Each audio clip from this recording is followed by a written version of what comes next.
Semangat pagi. Di video tutorial kali ini saya akan mencoba untuk mempresentasikan pengimplementasian surat keluar atau menu surat keluar di aplikasi Siratmil. Nah, yang perlu dipahami adalah di dalam aplikasi Siratmil ini, terutama untuk menu surat keluarnya ya, itu mendukung dalam artian mendukung atau mensupport seluruh user. Jadi di dalam pembuatan surat keluar itu bisa menggunakan user staf kepanitraan ataupun user staf sekretariatan. Oke, kita langsung saja. Di sini saya akan mencoba menggunakan user dari staf kepanitraan, di mana dari staf kepanitraan ingin mengirimkan surat keluar ya, atau surat keluar itu melalui aplikasi. Jadi kita masuk dulu, kita contohkan di sini. Saya pakai bisa.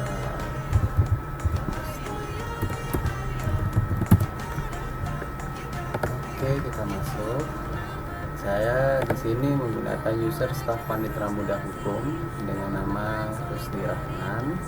Oke, langsung masuk ke staf maksudnya ke administrasi persuratan, terus surat keluar ya kan, lalu tambah surat. Nah, setelah diklik tambah surat, maka akan keluar form input data surat keluar. Nomor surat ini adalah nomor register surat keluarnya. Itu secara otomatis aplikasi akan menghitung dan juga mengeluarkan data nomor surat secara otomatis. Jadi nggak perlu lagi kita harus melihat atau membuka buku register, terus habis itu baru kita bikin surat seperti itu. Jadi aplikasi Siratmil ini sudah otomatis nomor suratnya gitu.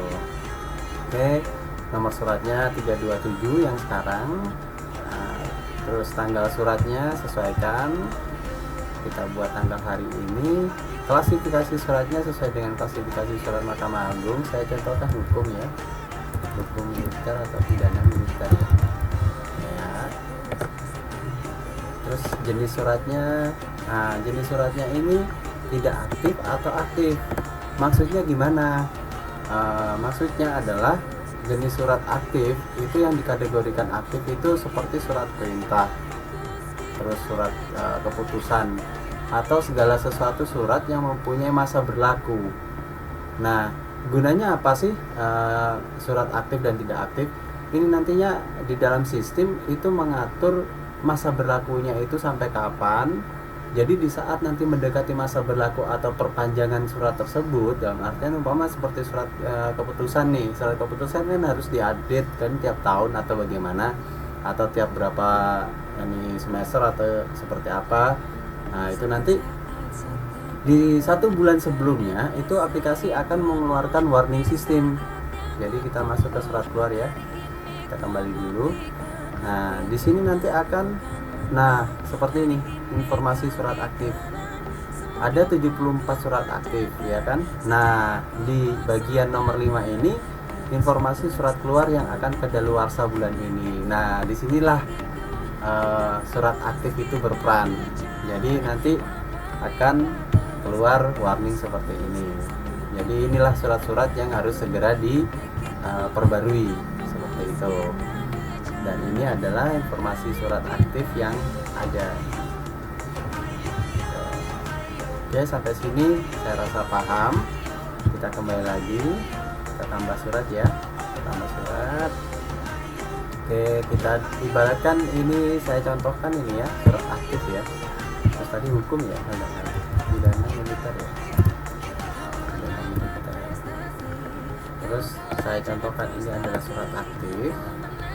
Sifat suratnya biasa atau rahasia, bisa dipilih. Saya buat biasa saja. Perihalnya umpama saya contohkan ini adalah contoh perihalnya. Contoh. Jadi sama seperti surat masuk ya. Untuk perihal sebisa mungkin ditulis detail dan lengkap serta jelas untuk mempermudah pencarian ke depannya. Jadi kita tinggal mengetikkan kalimatnya saja. nanti akan keluar waktu kita cari gitu. Nah, tujuan intern ini adalah tujuan intern ke dalam. Jadi seluruh personil akan di load di sini namanya. Seperti itu. Ini opsional. Jadi kalau seumpama surat yang ditujukan itu hanya untuk intern, kita bisa menggunakan opsi tujuan intern gitu. Nah, tapi kalau seumpama suratnya tujuannya keluar, nah ini akan meload data dislokasi ya. Meload data dislokasi. Kalau seumpama alamatnya belum ada, alangkah baiknya kita mengecek dulu ya, mengecek dulu dislokasi alamat, apakah tujuan surat kita itu sudah terdata atau belum di sistem. Kalau seumpama belum terdata, bisa melakukan penginputan data dislokasi di menu administrasi umum dislokasi. Jadi kita contohkan, ini surat keluarnya adalah ke Kodam. Saya contohkan ke Kodam 13 Merdeka, tembusannya pertama saya pakai di Lembaga Newton, lalu di Unity 3 Surabaya, lalu di utama ya,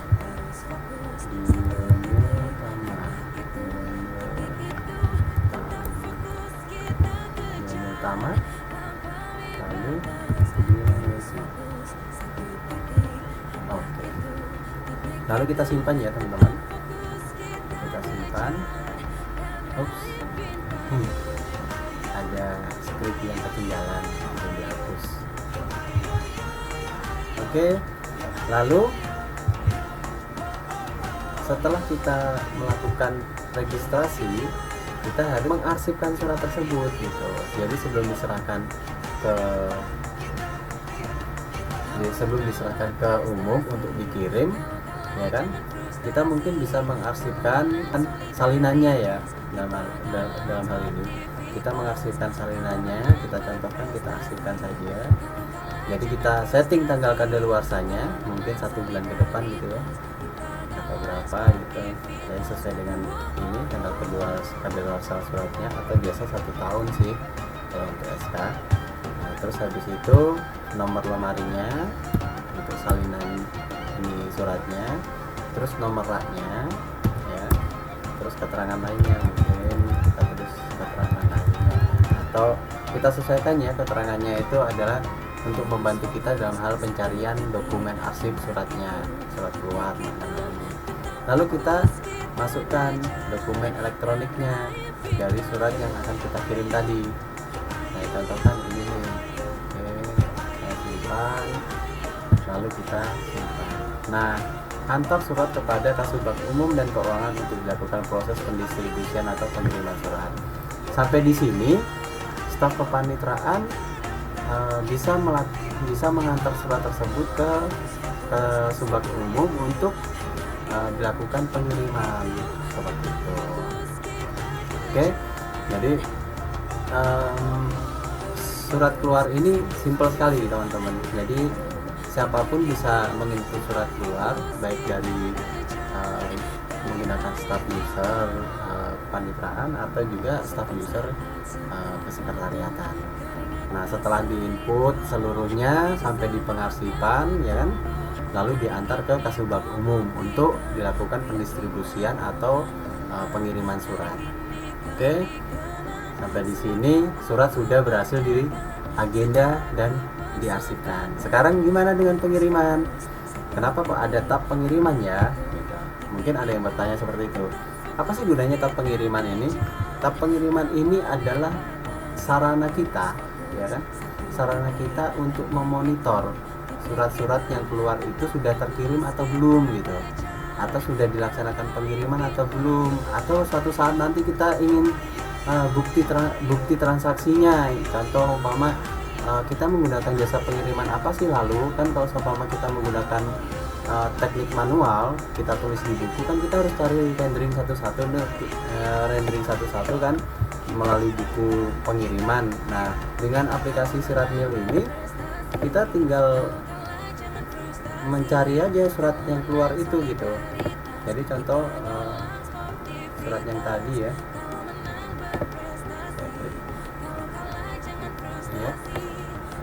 klik info. Nah, di sini kita tinggal melihat, tapi ini ada kewenangannya ya teman-teman. Jadi yang berwenang melihat detail itu adalah penginput, yang menginput surat, artian seperti itu. Jadi yang menginput surat itu mempunyai kewenangan menginput surat atau menerima ini ya, menerima pengiriman tadi. Jadi kalau seumpama internetnya ke dalam, yang menerima itu ya ini bisa membuka detailnya seperti ini. Jadi nah seperti ini kan. Jadi yang menerima surat yang di bagian ini ya, bagian agenda ya tadi. Nah ini penerimanya ini, nah ini tujuan intern ini, nah ini itu yang menerima surat seperti itu. Oke, pada menu monitoring surat keluar itu yang mempunyai kewenangan untuk memonitor seluruh data surat keluar itu hanya level panitra atau sekretaris. Kenapa sih? Tujuannya untuk memonitor surat-surat keluar yang dikirimkan keluar, maksudnya itu untuk memonitoring kapan surat tersebut sudah dikirim atau belum, kapan surat tersebut kapan surat tersebut dikirim, menggunakan jasa apa, dan bukti apakah memang betul sudah dikirim atau belum itu bisa dilihat langsung gitu. Jadi saya contohkan umpama putusan ya. Jadi salinan putusan itu yang dikirim oleh kepanitraan dalam hal ini ya. Jadi di sini saya contohkan ini nomor surat ini ya. Tanggal registernya ini ditujukan ke Pangdam ya. Lalu kita lihat detail. Nah, bisa dicek di tab pengiriman. Jadi surat tersebut sudah dikirim tanggal 9 Januari tahun 2019, dikirim secara langsung ya kan. Lalu nah di sini kita lihat ya. Di sini ada elektronik dokumen pengiriman. Kita bisa melihat buktinya. Sewaktu kita download resinya itu akan mendownload bukti pengiriman sesuai yang diinput pada saat penginputan tab pengiriman. Jadi seperti itu. Yang perlu diketahui juga, yang mempunyai kewenangan untuk menginput tab pengiriman itu adalah user dengan spesifikasi penginputan ini ya. Nah, bagian ini petugas pengantar surat ini itu dipilih opsinya ya. Jadi hanya user itu yang bisa menginput data pengiriman surat. Selain user itu dipastikan tidak bisa menginput data pengiriman surat. Jadi dipastikan ya di satkernya itu ada user yang dipilih untuk sebagai pengantar surat seperti itu. Oke, kita lanjut ya. Kita lanjut sekarang adalah untuk pengiriman surat. Pengiriman surat setelah surat dikirim, ya kan? Surat dikirim, bukti sudah didapatkan, bukti pengiriman sudah didapatkan. Nah, penginput data pengiriman surat itu bisa masuk menggunakan loginnya, menggunakan user yang sudah diberikan sebelumnya ya. Saya contohkan di sini.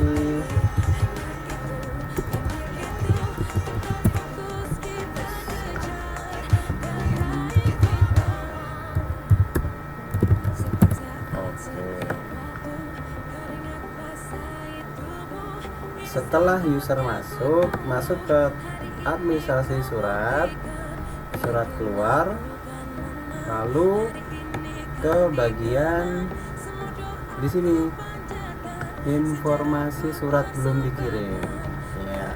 Informasi surat dikirim, ada 3 surat yang belum dikirim ya kan, karena belum dilakukan penginputan data pengiriman, maksudnya seperti itu.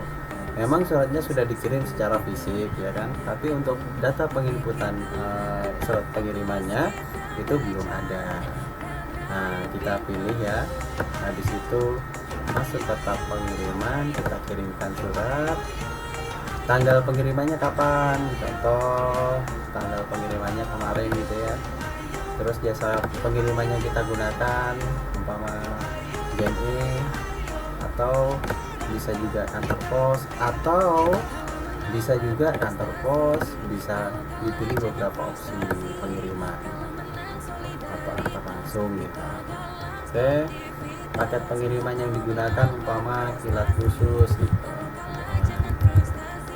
Total biaya kirimnya umpama di sini 35.000. Nah, kenapa sih kok ada total biaya pengiriman? Nah, inilah eviden kita dalam kedepannya untuk memprediksikan atau menghitung berapa sih sebetulnya total biaya pengiriman kita dalam dalam satu periode itu gitu.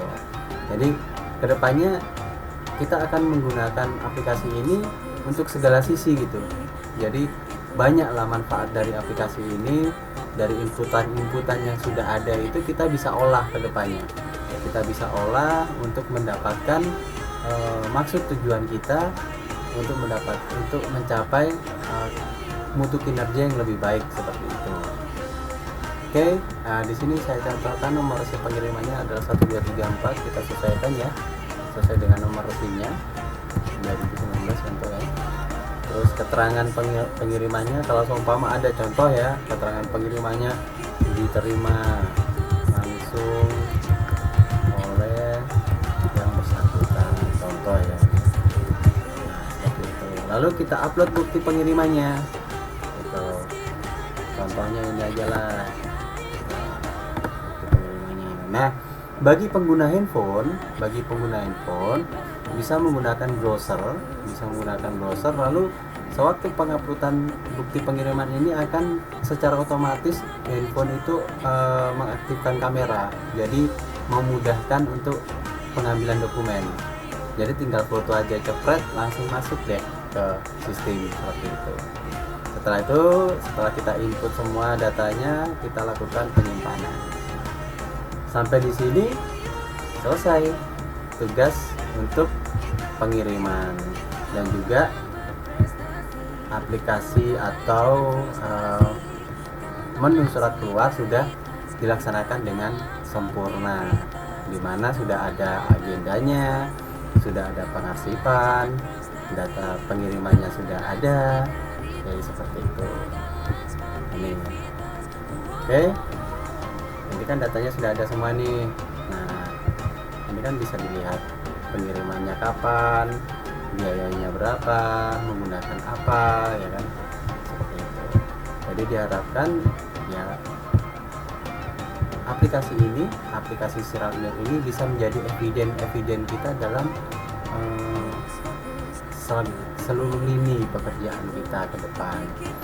Oke, mungkin hanya ini untuk surat keluar, karena surat keluar ini sangat simple, tidak terlalu banyak role-nya. Jadi intinya surat keluar bisa diinput oleh user mana saja. Setelah melakukan penginputan data, lakukan pengarsipan. Setelah diarsipkan, surat tersebut diserahkan ke bagian umum untuk didistribusikan atau untuk dilakukan pengiriman. Setelah dilakukan pengiriman, maka data pengirimannya itu diinput ke dalam aplikasi yang dengan maksud tujuan sebagai pertanggungjawaban dan juga eviden ke depannya. Oke, terima kasih. Mungkin cukup untuk surat keluarnya. Pengadilan Militer tetap jaya dan terus semangat untuk menjadi yang terbaik. Selamat siang.